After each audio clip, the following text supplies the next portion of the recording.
How to convert landscape video to portrait on Capcut. What's up everyone, in this tutorial I'll show you guys how to easily do that. First off, you can head over to your Capcut app on your phone.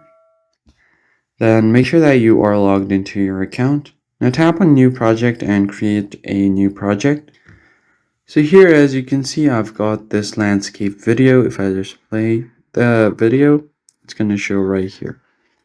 So if you want to change the orientation of the video, what you can do is first tap on the video, and then you can just turn it all the way 90 degrees like this, and then make sure that it fits on the canvas.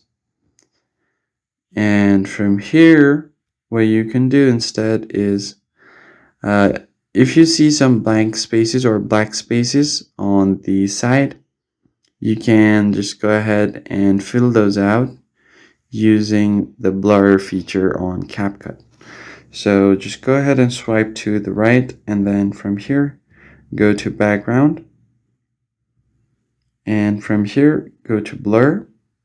Now select a background blur so it does not look blank, and once you have done that, you should be able to change your video from landscape to portrait.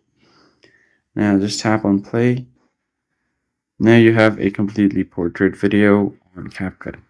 So that's pretty much it, guys. I hope this tutorial was helpful. I'll catch you on the next one.